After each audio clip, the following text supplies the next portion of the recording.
Video of economics, video number 20, class 12। तो last video में आपने पढ़ा था कि आपका जो एलपीजी पॉलिसी थी उसके 3 एलिमेंट्स थे। पहला एलिमेंट था लिबरलाइजेशन, दूसरा था प्राइवेटाइजेशन और तीसरा था ग्लोबलाइजेशन। लास्ट वीडियो में हमने कवर किया वो था आपका लिबरलाइजेशन। आज हम कवर करेंगे अपनी इस वीडियो में प्राइवेटाइजेशन और ग्लोबलाइजेशन को।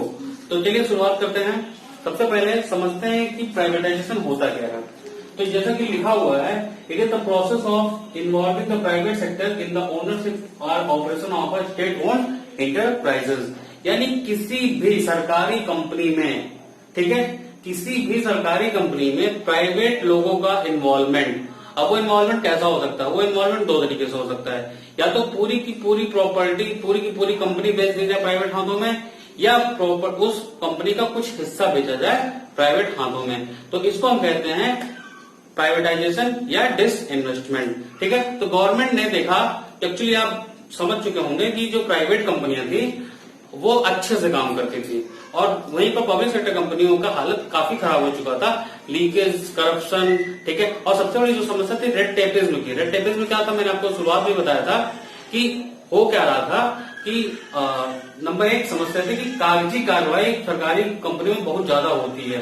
ठीक है, तो इनएफिशिएंटली वो कंपनियां रन कर रही थी, जिसकी वजह से कंपनियां बहुत ह्यूज लॉस में थी। और दूसरी समस्या थी कि एक डेड सोशल वेट बन चुका था। डेड सोशल वेट क्या है, इसको आप ऐसे समझ लीजिए कि ओवरऑल, ठीक है, प्रोड्यूसर और कंज्यूमर दोनों का लॉस हो रहा था यहाँ पर। ठीक है, तो इसको हम बोलते हैं डेड सोशल वेट। कभी आगे की वीडियो में मैं हो सकता है इसका सेपरेट वीडियो भी बनाऊं डेड सोशल वेट का। तो डेड सोशल वेट की तरफ हमारा इकोनॉमी मूव कर रहा था, तो इसकी वजह से सरकारी कंपनियों को प्राइवेट हाथों में बेचा गया। ठीक है, अब इसको देखते हैं कि इसको बेचने से फायदा क्या हुआ। हाँ, एक चीज और, नवरत्न कंपनियां जो थी, नवरत्न कंपनियों की हालत अच्छी थी, वो नहीं बिके, बल्कि उनको थोड़ा सा फंक्शनल और ऑपरेशनल चेंजेस करके गवर्नमेंट उनको चला रही थी। जैसे आपका gas authority India limited, GAIL, steel authority India limited, SAIL, BEL, ये सब जो कंपनियां हैं ये नवरत्न कंपनियां थी और ये अपने आप में सही तरीके से चल रही थी, इनमें कोई दिक्कत नहीं आया। ये एज पब्लिक सेक्टर कंपनियां काम करने तब भी काम कर रही थी, इनको सरकार ने नहीं बेचा because they are in huge profit. Okay, तो अब समझते हैं कि इसका प्राइवेटाइजेशन का कुछ बेनिफिट हुआ कि नहीं सरकार को। तो सेल्फ इंटरेस्ट, सोशल इंटरेस्ट, ये क्या है? देखो ध्यान समझना, अगर आपकी खुद की कंपनी होगी तो आप उसमें 100% अपना देंगे, लेकिन अगर आप कहीं जॉब कर रहे होंगे तो आपका 100% आ ही नहीं सकता, क्योंकि आपको वहां पर कुछ खास मिल नहीं रहा था। तो जो पब्लिक सेक्टर कंपनियां थी वो किसी पर्टिकुलर इंडिविजुअल की तो थी नहीं, तो वहां पे जो लोग काम कर रहे थे वो सेल्फ इंटरेस्ट के लिए काम नहीं कर रहे थे, they were working for social interest. तो वो बहुत अच्छे से अपना आउटपुट दे नहीं पा रहे थे, वो देते नहीं थे एक्चुअली, हम ये कह सकते हैं। तो जब प्राइवेटाइज हो गया तो वहां पर जो सोशल इंटरेस्ट था वो घटकर सेल्फ इंटरेस्ट पे आ गया, यानी कि जितना प्रॉफिट मैं कमाऊंगा सब मेरा होगा। तो इस बात के लिए लेकर लोग मेहनत करना शुरू किए। नेक्स्ट समझते हैं, competitive environment leads to upgradation and modernisation. अब ध्यान समझो, जब तक प्राइवेटाइजेशन नहीं था पब्लिक सेक्टर कंपनियों की मोनोपोली बन गई थी। अब मोनोपोली होने की वजह से वो जैसा तैसा माल देश में बेच रहे थे, लेकिन जब पब्लिक सेक्टर से प्राइवेट हो गए तो एक तरीके से एक कॉम्पिटिटिव एनवायरमेंट बना, चाहे वो डोमेस्टिक कंपटीशन हो चाहे इंटरनेशनल कंपटीशन हो। दोनों हालत में क्या हुआ कि जब कंपटीशन बना तो लेटेस्ट टेक्नोलॉजी आने लगी, ठीक है, टेक्नोलॉजिकल अपग्रेडेशन होने लगा, तो मॉडर्नाइजेशन लाने की भी जिम्मेदारी प्राइवेटाइजेशन के ऊपर होती है। नेक्स्ट समझिए कि it promote diversification of industry. अब ये समझो ध्यान से, प्राइवेट कंपनियां जो होती हैं वो प्रॉफिट के साथ अपने आप को काफी ग्रो करती हैं और नए नए बिजनेस लाना शुरू करती है। फॉर एग्जाम्पल आपने देखा, अगर एक कंपनी सोप बनाती है तो धीरे धीरे सोप से फिर वो साबुन, साबुन से फिर वो कुछ और, सोप से फिर शैम्पू, शैम्पू से फिर हेयर ऑयल बनाना शुरू करती है। लेकिन गवर्नमेंट कंपनी के साथ ऐसा नहीं है, वो प्रॉफिट में या लॉस में हो वो डाइवर्सिफाइड नहीं करते अपनी इंडस्ट्रीज को। लेकिन अगर प्राइवेट इंडस्ट्री होंगे तो वो डाइवर्सिफाइड करती है। जैसे फॉर एग्जाम्पल होंडा है, तो होंडा की आप बाइक भी देखोगे, उसकी कार भी आती है, ठीक है, तो वो इंडस्ट्रीज को डाइवर्सिफाइड करते हैं। तो प्राइवेट इंडस्ट्रीज के आने से इंडस्ट्री में डाइवर्सिफिकेशन देखने को मिलना शुरू हो गया था। और लास्ट सबसे इंपॉर्टेंट बेनिफिट जो हुआ प्राइवेटाइजेशन का, that is consumer sovereignty. Consumer sovereignty का मतलब यह है कि कंज्यूमर के पास चॉइस बढ़ गया, उसके पास फ्रीडम बढ़ गया सामान खरीदने का। जैसे मैंने आपको बताया कि 1991 के पहले तक आपके पास सिर्फ एक कंपनी थी, BSNL, जिसका आप सिम लेते थे, ठीक है, और वो आपको बहुत रद्दी सर्विस देती थी। लेकिन 1991 के बाद से जब प्राइवेटाइजेशन आया तो प्राइवेट कंपनियों को इन्वाइट किया गया टेलीकॉम सेक्टर में, और आज आप देखिए प्राइवेटाइजेशन का एक नतीजा है कि आप 400-500 रुपए में 2 महीने 3 महीने का नेट पूरा फ्री में चलाते हैं। तो ये आपका कंज्यूमर सोवरेनिटी है कि प्राइवेटाइजेशन की वजह से कंज्यूमर सोवरेनिटी आई। लेकिन आप समझते हैं क्या प्राइवेटाइजेशन से सारा प्रॉफिट ही है? तो नहीं, बिल्कुल सारा प्रॉफिट नहीं है। कुछ लॉज में इसके लॉज क्या है कि socialistic pattern becomes only theory, यानी कि जैसा कि हमारा 5 ईयर प्लान में हमारा एक ऑब्जेक्टिव था, वो ऑब्जेक्टिव ये था कि हम सोशलिस्टिक पैटर्न अपनाएंगे, यानी कि हम सोशल बेनिफिट को ज्यादा फोकस करेंगे रेदर देन इकोनॉमिक ग्रोथ को, ठीक है। लेकिन अब क्या होगा, जब आप प्राइवेटाइजेशन करेंगे तो प्राइवेटाइजेशन से सोशल बेनिफिट्स आपकी रुक जाएगी, क्योंकि यहाँ पे सेल्फ बेनिफिट होना शुरू होगा। तो पहली समस्या। दूसरी दिक्कत क्या है कि जब free play of market forces से रिसोर्सेज को यूटिलाइज किया जाएगा, ध्यान समझिएगा कि अगर मैं रिसोर्सेज को free play of market forces के हिसाब से लगाऊंगा, ठीक, तो मैं रिसोर्सेज को कहां लगाऊंगा, जहां पे उसका सबसे बेस्ट यूज होगा, यानी कि हम वो चीज प्रोड्यूस करेंगे जिसका प्राइस ज्यादा हो। तो जिसकी प्राइस ज्यादा होगी वही गुड्स ज्यादा प्रोड्यूस होंगे। तो जो सोसाइटी में वीकर सेक्शन है वो डिप्राइव होगा, वो सफर करेगा। तो ये दो बहुत बड़ी प्राइवेटाइजेशन की समस्या होती है। तो ये हो गया आपका प्राइवेटाइजेशन। अब हम आते हैं ग्लोबलाइजेशन, ठीक है। तो प्राइवेटाइजेशन में कोई दिक्कत हो तो आप वीडियो को रिवाइंड करके देख लीजिए। मैं डिस्कस करने जा रहा हूं ग्लोबलाइजेशन। ग्लोबलाइजेशन वर्ड ग्लोब से बना है। ग्लोब का मतलब क्या होता है? ग्लोब का मतलब होता है आपका पूरा विश्व, ठीक है। तो ग्लोबलाइजेशन यानी कि वो प्रोसेस जिसमें इकोनॉमी को ओपन किया जाए पूरे विश्व के लिए, ठीक है। जैसा कि यहाँ पे लिखा भी हुआ, it is the process associated with increasing openness, growing economic interdependence and deepening economic integration in the economy. यानी कि ध्यान समझो कि इकोनॉमी को पूरे विश्व के लिए ओपन किया जाए, कोई भी है बिजनेस करे, ठीक है। एक दूसरे पर इंटरडिपेंडेंस बढ़ जाए, जैसे आज के डेट में अगर हमें मोबाइल लेना है तो चाइनीज मोबाइल ही ज्यादातर हावी है, तो we are interdependent with China, ठीक है।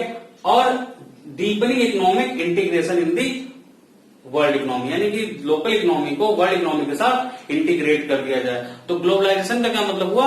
ग्लोबलाइजेशन का मतलब ये हुआ कि local economy becomes international economy, ठीक है। एक डोमेस्टिक इकोनॉमी को जब इंटरनेशनल इकोनॉमी के साथ मर्ज कर दिया जाए, इंटीग्रेट कर दिया जाए, कोई भी सामान आने और जाने का कोई रोक टोक ना हो, कोई रिस्ट्रिक्शंस ना हो, कोई भी चीज इंपोर्ट करिए, कोई भी चीज एक्सपोर्ट करिए, कितनी भी मात्रा में इंपोर्ट करिए, कितनी भी मात्रा में एक्सपोर्ट करिए, इन्वेस्टमेंट आप यहाँ करिए चाहे इन्वेस्टमेंट आप यहाँ से बाहर करिए, ये सब चीजों के लिए जब फ्रीडम दिया जाता है तो इसको हम बोलते हैं ग्लोबलाइजेशन, ठीक है। तो अब देखते हैं कौन कौन सी स्ट्रेटजीज अपनाई गई जिससे ग्लोबलाइजेशन प्रमोट हुआ, ठीक है।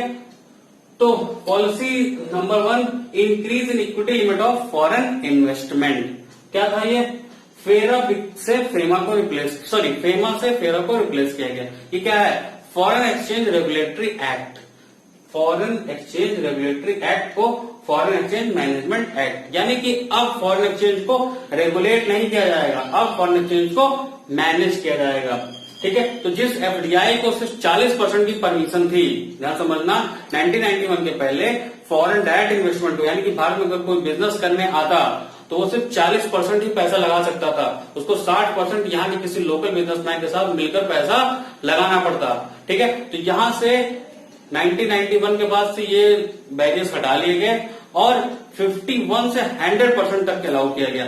47 ऐसी इंडस्ट्रीज थी जिनमें 100% एफडीआई अलाउ किया गया, यानी कि कोई भी बिजनेस अगर करने आए तो 100% पैसा इंडिया में लगा सकता है। फॉर एग्जाम्पल आपने देखा होगा कि जो मैकडोनल्ड के शोरूम, जो मैकडोनल्ड के आपके वो होते हैं चेन, फूड चेन, या केएफसी है या आपका सबवे है, ये सब विदेशी कंपनियां हैं। यहाँ पे वो किसी कंपनी के साथ मर्ज करके नहीं आते हैं, they are only operating their business themselves, ठीक है। वो अपना बिजनेस खुद करते हैं। लेकिन अब यहाँ समझने वाली बात ये होगी कि जब होंडा आई थी तो होंडा को पूरा फ्रीडम नहीं था कि वो भारत में पूरा व्यापार कर सके, तो उसको 100% एफडीआई नहीं मिला था। वो सिर्फ किसी कंपनी के साथ बिजनेस कर सकती थी। तो इनिशियली आपने देखा होगा हीरो के साथ अपना बिजनेस शुरू किया, क्योंकि उस टाइम 100% एफडीआई अलाउ नहीं था। समझ में बात? तो इस तरीके से फेरा को हटाकर फेमा लगाया गया। ठीक। दूसरा, पार्शियल कन्वर्टिबिलिटी। पार्शियल कन्वर्टिबिलिटी क्या होता है? It refers to the sale and purchase of the foreign currency at the market price. ठीक है, ध्यान समझना, फॉरेन करेंसी को जो मार्केट में प्राइस चल रही होगी उसी प्राइस पर ट्रांजैक्ट करना क्या कहलाता है? आपका पार्शियल कन्वर्टिबिलिटी। ठीक। आपको याद हो, मैंने बताया था लास्ट वीडियो में कि वर्ल्ड बैंक ने भारतीय करेंसी को डीवैल्यूएट कर दिया था, और यहां पर क्या कह रहे हैं? डीवैल्यूएट की बात नहीं कर रहे हैं, यहां जो रेट चल रहा है वो उस रेट की हम बात कर रहे हैं। तो भारतीय करेंसी को पार्शियल कन्वर्टिबिलिटी पे लाया गया, यानी कि मार्केट प्राइस पर ट्रेड करने के लिए लाया गया, लेकिन किस ट्रांजैक्शंस के लिए? सिर्फ करंट अकाउंट ट्रांजैक्शंस के लिए, कैपिटल अकाउंट ट्रांजैक्शंस के लिए अलाउ नहीं था। नेक्स्ट है लॉन्ग टर्म ट्रेड पॉलिसी। ध्यान समझना, ये जो पॉलिसी बनाई जा रही थी, अब एक बात बताइए, अगर ये पॉलिसी बनाई जाए और इसके भरोसे कोई विदेशी कंपनी आके भारत में बिजनेस करना शुरू कर दे और सरकार अगले साल पॉलिसी बदल दे, तो उस कंपनी का तो बहुत बड़ा लॉस हो जाएगा, बिकॉज वो ये भरोसे आई थी कि हम यहाँ पे बिजनेस करेंगे और सरकार अगले साल नियम बदल दे। तो यहाँ पर एक चीज कंफर्म किया गया, एक तरीके से एक समझ लीजिए कि अनुपालन कराया गया कि ये जो पॉलिसीज बनाई जा रही हैं कम से कम, ध्यान से समझिएगा, कम से कम 5 साल तो ये चलेंगे ही चलेंगे, इससे पहले हम इसको बंद करने वाले नहीं है, ऐसा विश्वास दिलाया गया बिजनेसमैन को। ठीक।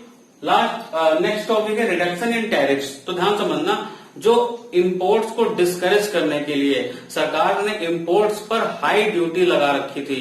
ठीक। सरकार ने क्या किया था? इंपोर्ट्स पर हाई ड्यूटी लगा दिया था ताकि लोग कम से कम इंपोर्ट करें। उन टैरिफ्स में कमी लाई गई ताकि इंपोर्ट बढ़ सके। और लास्ट है विड्रॉल ऑफ क्वांटिटेटिव रिस्ट्रिक्शंस। आपको याद हो, कोटा पॉलिसी चलती थी, उस पहले जो पॉलिसी थी वो आपकी थी LQP, लाइसेंसिंग कोटा परमिट। ठीक है, तो यहाँ पर क्या था? कोटा हटा दिया गया, अब आप कितनी भी मात्रा में इंपोर्ट कर सकते हैं। ठीक है, तो इस तरीके से ग्लोबलाइजेशन किया गया। अब ध्यान समझना, जो आपकी प्राइवेटाइजेशन थी, उस प्राइवेटाइजेशन की वजह से एक बहुत बड़ी ट्रेजेडी इंडिया में घटी थी, जिसको हम बोलते हैं सिलसिला ट्रेजेडी। आंध्र प्रदेश में एक हैंडलूम इंडस्ट्री थी जो कि वहां पे काफी रोजगार प्रोवाइड करती थी। तो वहां पे क्या हुआ कि वहां की जो पावर सप्लाई थी, पावर जनरेट कंपनी, पावर बनाने की जो कंपनी थी, उसका प्राइवेटाइजेशन कर दिया गया। ध्यान समझिएगा, अब प्राइवेटाइजेशन करने की वजह से जो उनका इलेक्ट्रिक का चार्ज था, यानी कि जो वो चार्ज करते थे पर यूनिट इलेक्ट्रिसिटी का, वो उन्होंने बढ़ा दिया। ध्यान समझिएगा, पावर कंपनी ने अपनी इलेक्ट्रिसिटी की चार्ज बढ़ा दी क्योंकि वो प्राइवेट हाथों में चला गया था, जिसकी वजह से, ध्यान समझिएगा, जिसकी वजह से जो हैंडलूम कंपनी थी वो उस कंपनी से इलेक्ट्रिसिटी लेती थी, तो उसका कॉस्ट ऑफ प्रोडक्शन बढ़ गया। अब कॉस्ट ऑफ प्रोडक्शन बढ़ने की वजह से वो उसने क्या किया कि अपने एम्प्लॉयज का वेजेस कम कर दिया, जो उनके यहाँ लेबर काम करते थे उसका उन्होंने वेजेस कम कर दिया।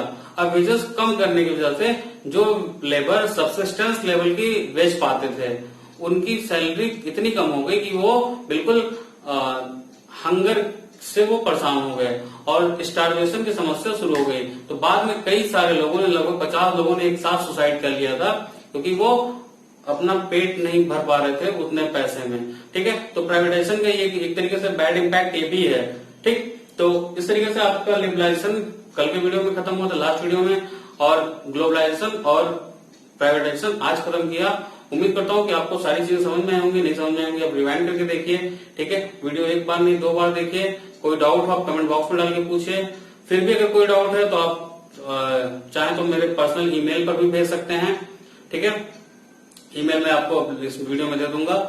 और सबसे बड़ी बात कि आप चैनल को सब्सक्राइब करिए, वीडियो को लाइक करिए, और वीडियो यहीं बाइंड अप कर रहा हूं। जय हिंद।